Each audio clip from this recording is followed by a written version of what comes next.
Hi everybody. I just want to go over a couple deadlift secrets, tips, tricks, whatever you want to call them, myths, and just a couple commonalities and truths, and try and maybe disprove a couple things that a lot of us think about, right? First of all, first thing I want to talk about is shoes. A lot of people take off their shoes. You'll see them in competition take off their shoes, whatever.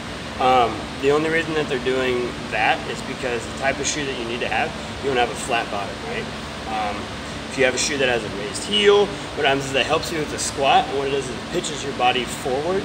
A lot of us like to put pressure on our toes when we squat.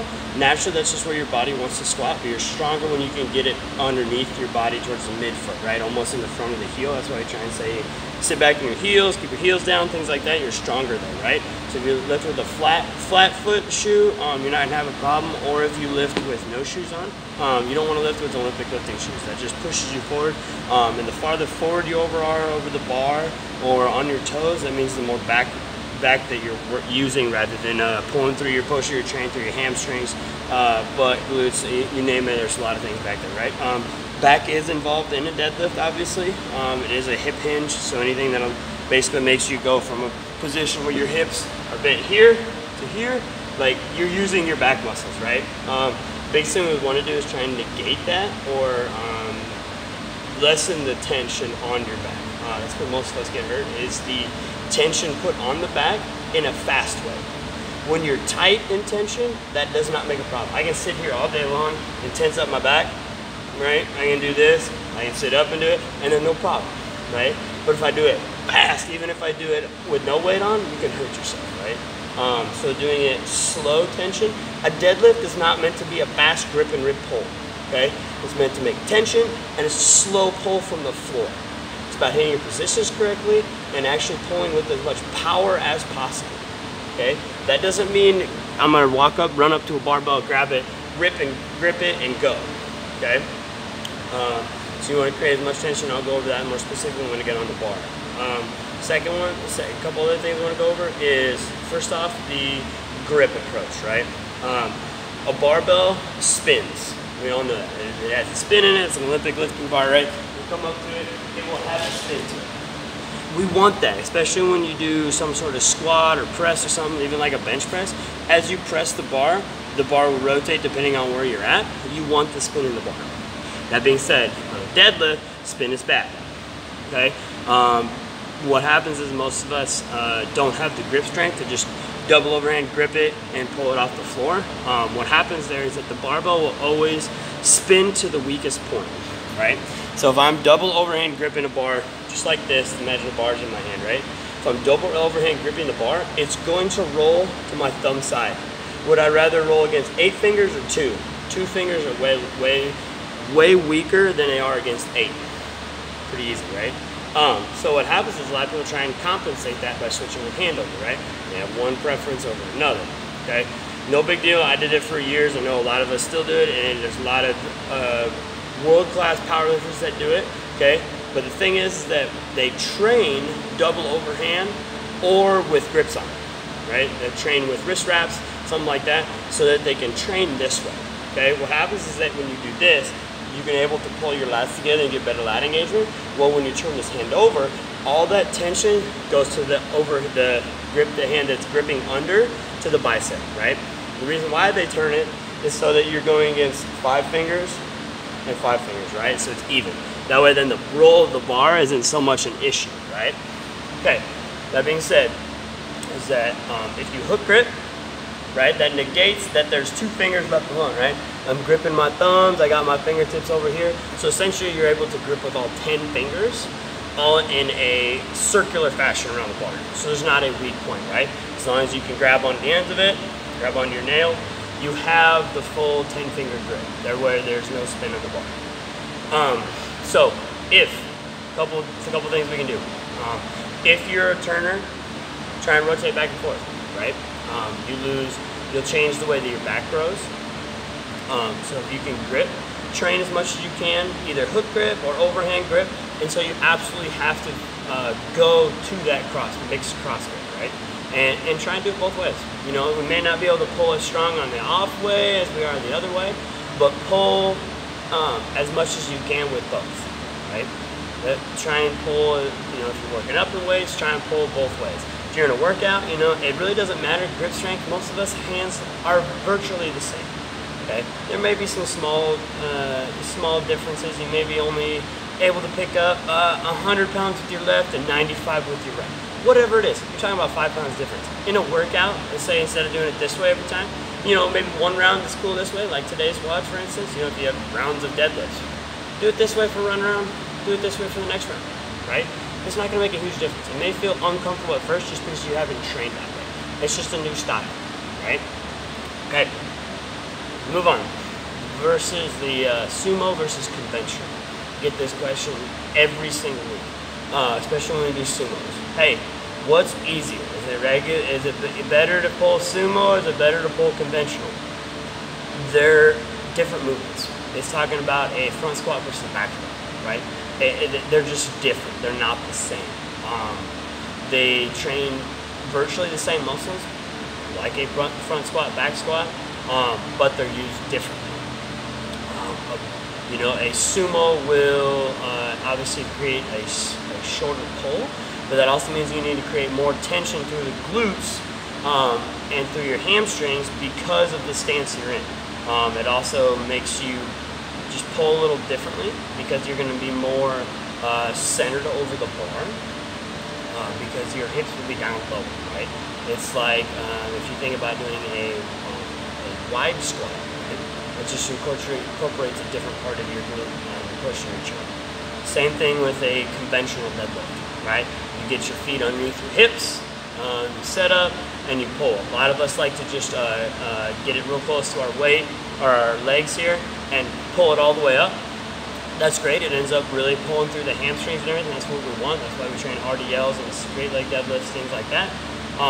It's just different, right? You get to incorporate more hamstring versus glutes and quads more in the sumo, you know what I mean, back and forth. So they're just different movements, right? For some people, anatomically, sumo deadlift will always be better.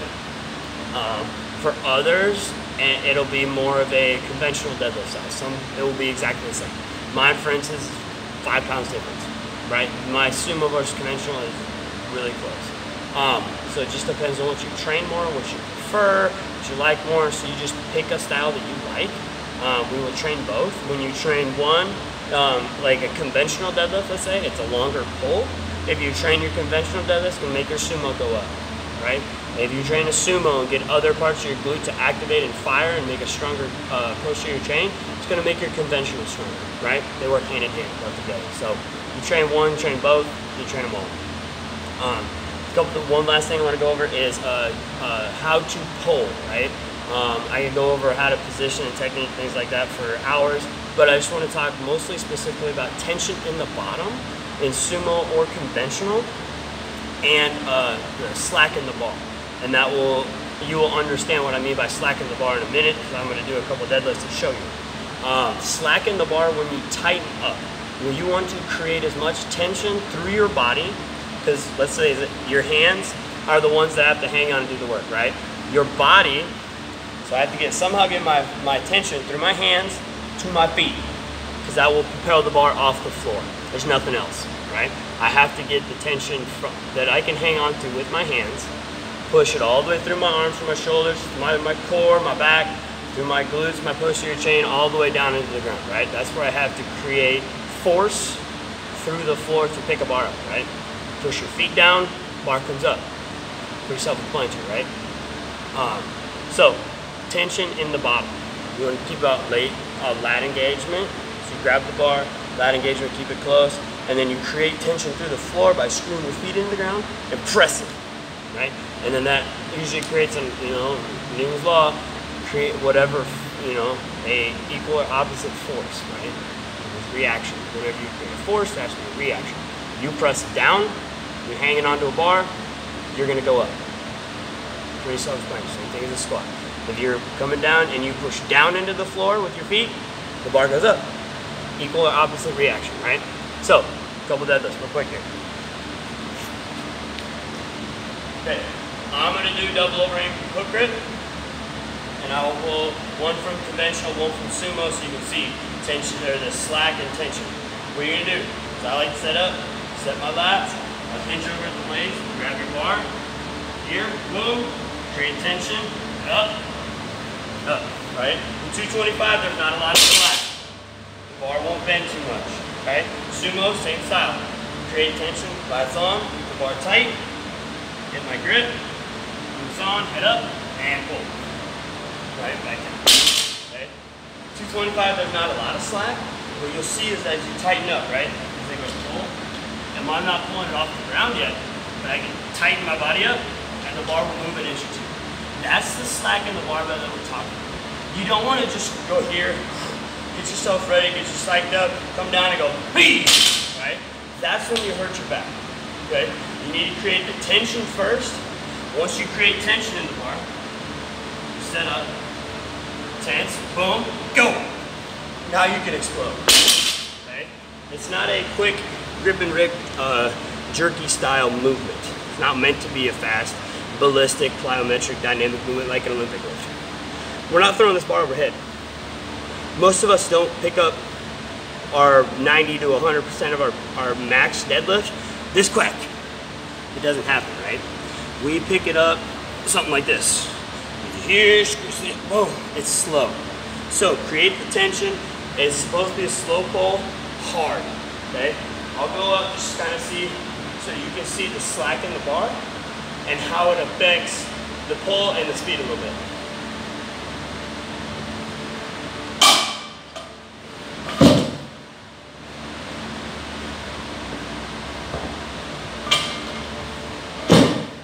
Making big jumps, I don't recommend making big jumps in training sessions. I recommend warming up to a solid, whatever your working set would be, depending on rep scheme, and then go up from there.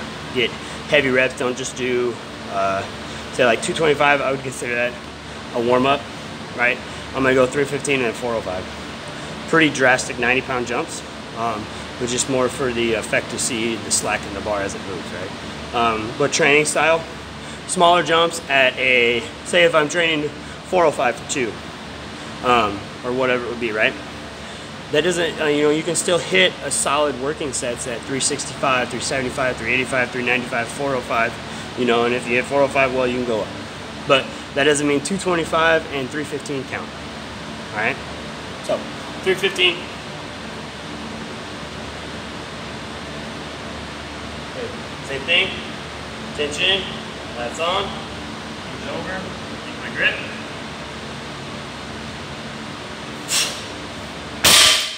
Okay. Sumo.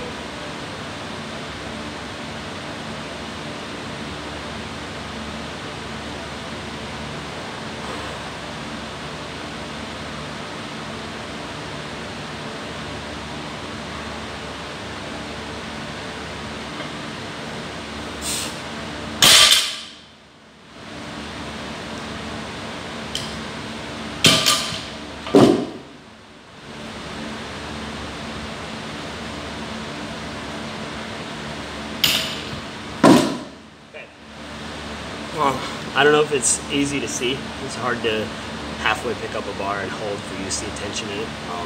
But you can notice how I tense up right before I explode off the floor.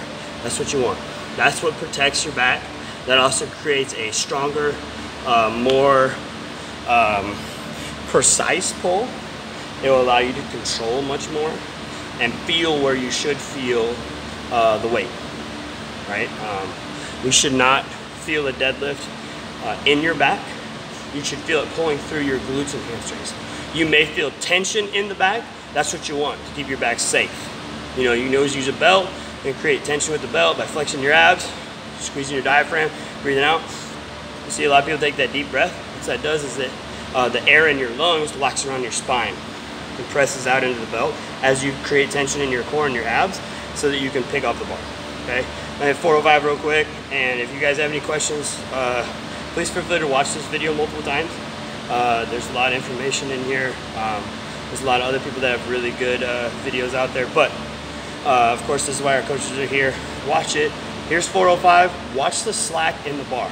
Right before I tighten up, right before I explode the bar up, okay? It's gonna be a slow pull. It's pretty heavy for me, okay?